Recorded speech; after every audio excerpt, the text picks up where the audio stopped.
watu watatu nchini wamepatikana na virusi vya korona ya Omicron, huku Wizara ya Afya ikisema kuwa watatu hao kwa sasa wametengwa.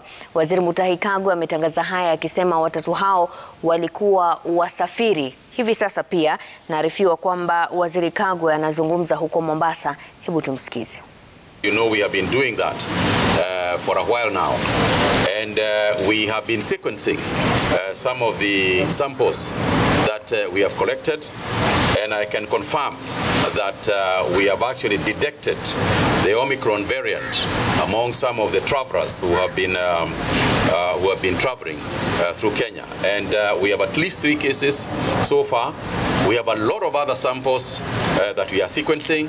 So in the next 2 days, I will be able to confirm the spread or otherwise of the Omicron variant in the country.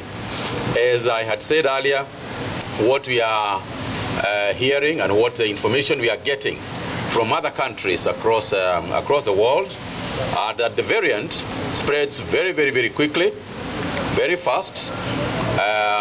The effect of the spread is that if one has been vaccinated, the level of attack is a lot less and the need for hospitalization is limited.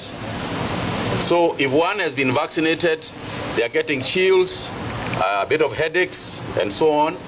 But so far, what we have seen ourselves and what we have heard from our colleagues from South Africa and elsewhere is that the level of hospitalization is less than the Delta variant that we had some time back. So far, the hospitalization cases that we have in our country are still Delta. We have not detected any Omicron variants in our hospitals. But of course, as I said, we are carrying out sequencing in all our laboratories so that we are able to give Kenyans a better picture of where we stand as far as the Omicron variant is concerned. It is clear, however, that moving forward, the Omicron variant is likely to be the dominant variant, not just in our country, but across the world. And we are happy that the management of the variant globally is now being handled in a better way. We have had some countries that, for example, had closed and locked out. People traveling from some countries have been removed from the red lists, and that's a good plan, because the way to manage the virus is to ensure that we keep away the virus, but not necessarily keep away people. This variant is there with us. It is going to spread. There is no question about it. And it's a question of us preparing ourselves. We have urged that through the COG that all counties begin serious preparation for any eventuality. We have also urged that Kenyans get vaccinated. This is no time to debate. This is no time to start hesitating when it comes to getting vaccinated. The statistics are clear. In the countries that have got a widespread Omicron variant, it is clear that if you have been vaccinated, you are much better off than if you have not been vaccinated. If you have not been vaccinated, what you are threatening is your livelihood. You are likely to get sick faster than if you are not. You are going to go to hospital. You are going to spend money that you do not necessarily need to spend. You are going to impoverish yourself with huge bills that you don't have to incur. So as a government, what we are saying is that let's everybody get out there and get vaccinated. And we have asked the county governments to wrap up capabilities and preparations for that. And for that, I would like to ask Governor Wambora to just add something on it. Thank you, Waziri. I just want to confirm what Waziri Senator Kagwe has said.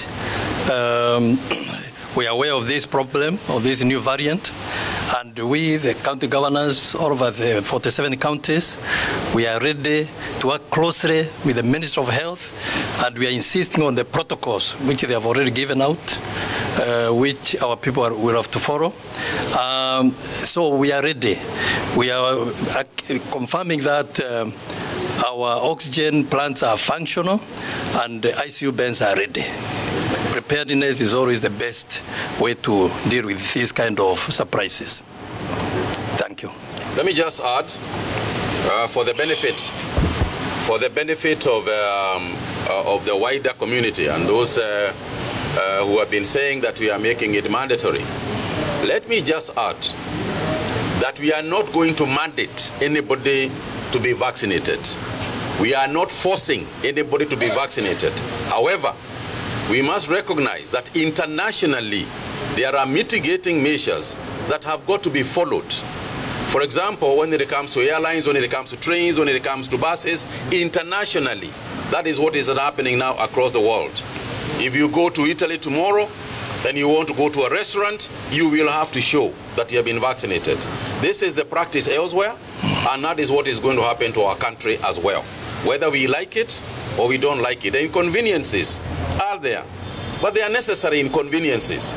It is necessary because we are trying to stifle the whole spread in the country, but more importantly, we want to make sure that we don't get into lockdowns. That's what we are avoiding. By getting everybody vaccinated, we can avoid locking down our economy. We are aware that there are neighboring countries that have already gone into emergency lockdowns, that have gone into curfew, and so on and so forth. So far, we are not announcing any of those. We are not announcing a lockdown. We are not announcing curfew hours. This is something we are observing, and in the next 2-3 days, we will be able to tell the country whether it is necessary for us to go back to some of those measures. For now, we are observing. As long as we continue high vaccination rates, it may not be necessary for us to get there. But of course, we will take every measure that is necessary to ensure that we secure the livelihoods of Kenyans. Yes, please.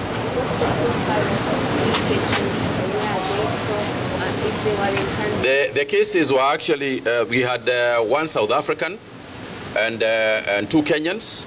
They obviously immediately went into quarantine. So as we speak, you know, those are people who have been quarantined. And in any case, moving forward, anybody who would be detected with it must go to quarantine. Any other questions? Yes.